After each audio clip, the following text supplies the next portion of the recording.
Capítulo 2905. Pedaços Caídos, Parte 1. A aparição do Wyrmling na Sala do Trono causou um grande rebuliço e levou um tempo para os reais se certificarem de que era apenas uma saudação estranha do Overlord em vez de uma violação de segurança, mas esta é uma história para outro dia. Mogar está mudando. Legain trocou olhares preocupados com os outros dois guardiões. Os três seres antigos assumiram suas formas reais, erguidos na sala do trono subterrânea de Tiris. O lugar era uma réplica quase exata do acima, mas inteiramente feito de pedra. Desenhos, tapeçarias e armaduras cerimoniais eram idênticos, a única diferença era que cada peça de mobília retratava os feitos de Valeron, o primeiro.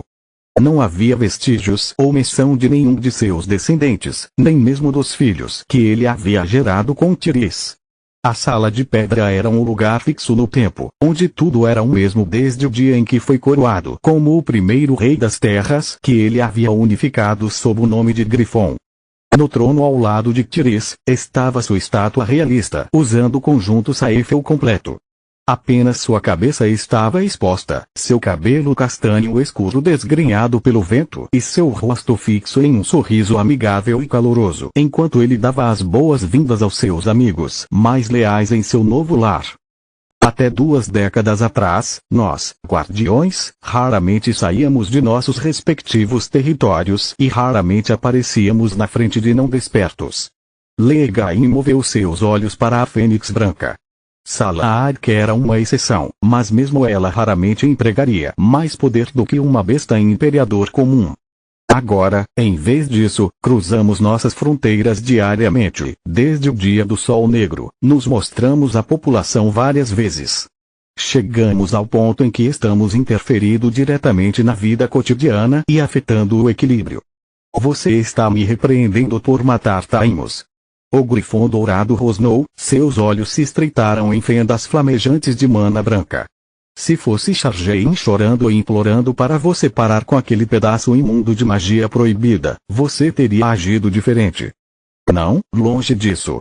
O dragão negro descartou a ideia com um movimento de sua mão escamosa. Não sou hipócrita e não tenho problemas em admitir que teria feito o mesmo. No entanto, isso só prova meu ponto. Reflita sobre isso. Até recentemente, até mesmo nossos filhos eram considerados um mito. A única maneira de ver um dragão ou um grifo era abrir um livro infantil ilustrado. Agora, em vez disso, o ninho de Salark caminha por Mogar. Minha linhagem despertou para a dança do dragão, e um de seus descendentes até namorou um humano por um tempo. Trud deu à luz uma fusão entre nossas raças, enquanto Lit se tornou uma. Nem me faça começar a falar sobre Elisia.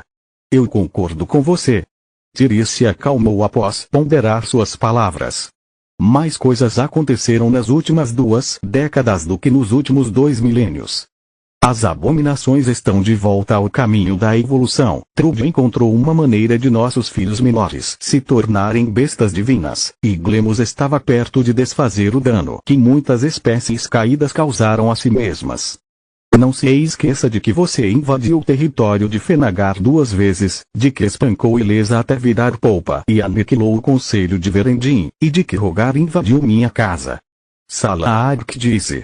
Embora eu entenda suas razões, Tiris, você agiu da mesma forma que o vira-lata faminto e violou os tratados entre os guardiões. Tratados que todos nós escrevemos e concordamos. Eu sei. O Grifon dourado suspirou. Mas, novamente, você pode me culpar por alguma coisa disso. Não. Muito pelo contrário, eu lhe agradeço por isso. Salark estremeceu com a lembrança. Se não fosse por Tiris lidando com Verendi e Legain garantindo que a Fênix Branca mantivesse um resquício de sua sanidade, ela poderia ter abortado Sharjane em sua fúria. Por que você acha que tudo está acontecendo agora, velho lagarto? Espero que você não esteja culpando Lir também. Ele é nosso bebê. Ele não é nosso bebê.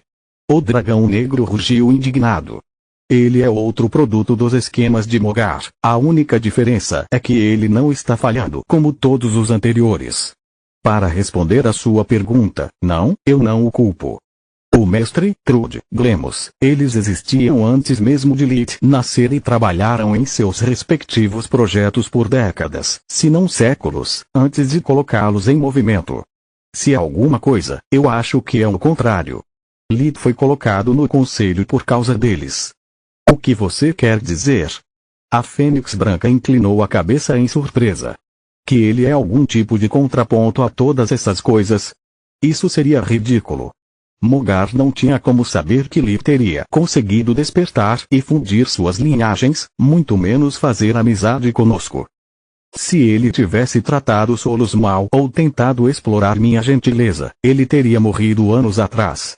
Existem inúmeras variáveis que alteraram cada passo de seu caminho e, mais importante, seus relacionamentos. Pense em Elisia. Quantas coisas teriam tomado um rumo completamente diferente se o primeiro filho de Lilith tivesse nascido em um momento diferente? Mogar é poderosa, mas não tão poderosa. Eu sei e concordo com você. Legain respondeu sobriamente. Minha hipótese é que Mogar viu as possibilidades que o futuro reservava e jogou sua mão de acordo, assim como nós fazemos. Pense nisso. A anomalia nasceu no reino Grifon e isso estava fora do controle de Mogar. As linhagens que ele recebeu para conter seu lado abominação, no entanto, são convenientes demais para serem uma coincidência. Ao dar a ele sangue de dragão e fênix, Mogar ligou Lilith a 2 de seus guardiões pelo sangue, assim como ele está ligado ao reino por ações e família. Se ele tivesse recebido sangue de dragão e grifo, como Valeron, o segundo, você nunca teria se envolvido com ele. Depois que Night o expôs, ele teria fugido para o Império, onde minha política de não interferência o teria forçado a se tornar o braço direito de Milia. Camila nunca teria ido até ele simplesmente porque não haveria acordo que ela pudesse usar como cobertura para a viagem. Se ele tivesse recebido sangue de Fênix e Grifon, por exemplo, Zoret não teria se importado com ele durante seu primeiro encontro com o Conselho ou feito amizade com ele mais tarde. E eu poderia continuar. Tire um guardião da equação e as coisas mudam drasticamente. Poderíamos nunca ter nos aproximado novamente. Chargei não teria nascido. A Fênix Branca estremeceu com o pensamento. E sem ele, nenhuma dança do dragão. Entendo seu ponto, jovem lagarto, e acho que você provavelmente está certo. O Grifon Dourado assentiu. Minha única pergunta é se você nos chamou aqui só para nos explicar isso ou se você também tem outra coisa em mente. Acho que devemos manter os olhos abertos e estar prontos para intervir, mesmo que normalmente não o faríamos. Legain respondeu. Há algo acontecendo que não consigo ver, mas se Mogar achou necessário ter planos de contingência, é melhor fazermos o mesmo. Planos? Tiriz ecoou. Você quer dizer que há mais de um Lilith por aí? Mas como se houvesse. O pai de todos os dragões balançou a cabeça.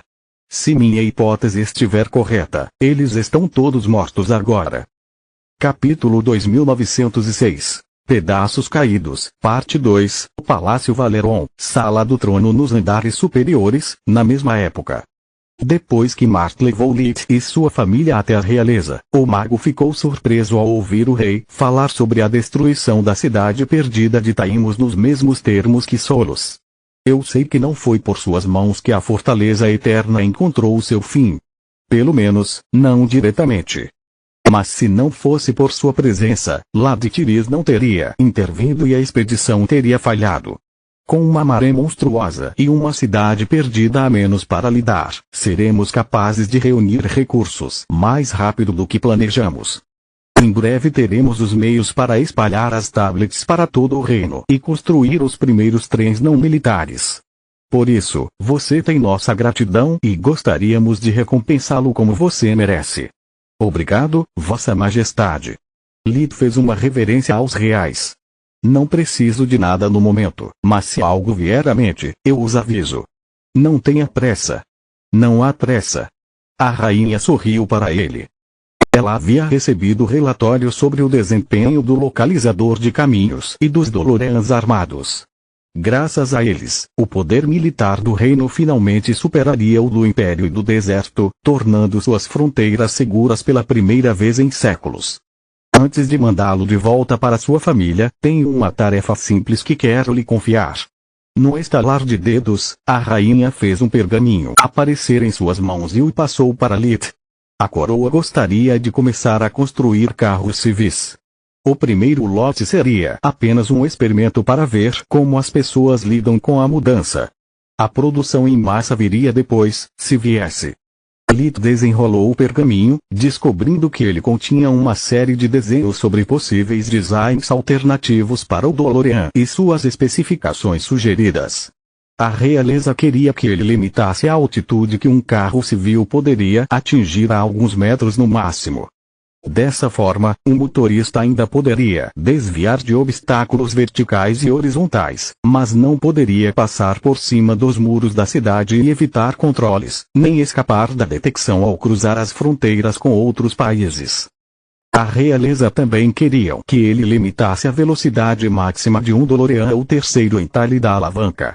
Para a surpresa de Lith, a lista de mudanças não incluía a remoção de nenhuma das medidas de segurança, exceto a sincronização da pedra de retorno. De qualquer forma, pessoas comuns não tinham condições de comprar artefatos tão preciosos e não fazia sentido dar aos ricos e poderosos acesso a uma maneira de escapar da cena de um acidente. Também havia dois designs que chamaram a atenção de Lith. Um era para nobres, dando ao DeLorean a forma esbelta de um carro esportivo, e outro para comerciantes que parecia um caminhão com muito espaço para carregar mercadorias. Ambos os modelos teriam as mesmas especificações, era apenas uma questão de aparência e, claro, preço. Por um momento, fiquei com medo de que eles me dessem plantas para o novo DeLorean. Afinal, eles tinham todo o tempo para estudar as que eu fornecia a eles e os esquemas do trem. Lith pensou. Acho que não ter mestres da luz é um grande problema, já que sem um eles não conseguem entender o que um núcleo de poder faz e como os diferentes encantamentos se combinam para fazer o DeLorean se mover. Será um prazer. Lith assentiu. Obrigado, Magus Veren. O rei disse. Isso conclui nossa reunião. Vocês todos devem estar muito cansados e nós os mantivemos aqui por tempo suficiente. A menos que tenham algo a pedir à coroa, estão livres para ir para casa e descansar. Nós os manteremos atualizados sobre o progresso da colonização. O grupo fez uma reverência aos reais antes de se virar e ser acompanhado pelos guardas reais até o portal na sala de espera. Normalmente, os convidados seriam seguidos de perto pelos guardas para impedi-los de vagar pelo castelo e garantir a segurança da coroa. No caso de Lith, eles deixaram bastante espaço para ele, agindo como uma verdadeira guarda de honra em vez de guardas fingindo ser um. Lith olhou pela janela, notando que era noite no reino. Malditos fusos horários. O sol nasceu em Gera, mas se pôs no reino. Que horas são no deserto? Algumas horas antes do pôr do sol. Solos respondeu após verificar seu relógio e fazer as contas. Por quê? Eu queria saber se nossa família ainda estava acordada. Eu não queria acordá-lo só para nos cumprimentar. Todos nós precisamos de um descanso, especialmente Tista e Bode. Lith respondeu enquanto olhava para o casal. O Midori parecia mais relaxado agora que havia percorrido milhares de quilômetros entre ele e sua família, mas o fardo em seus ombros só ficou mais pesado após a destruição da Fortaleza Eterna. Ele ainda tinha que dar a resposta a Tista e, sem uma ameaça mortal sobre suas cabeças, não tinha desculpa para prolongar a situação por muito mais tempo. Quanto a Tista, a viagem para Gera lhe mostrou muitas coisas e ela ainda tinha que processar a maioria delas.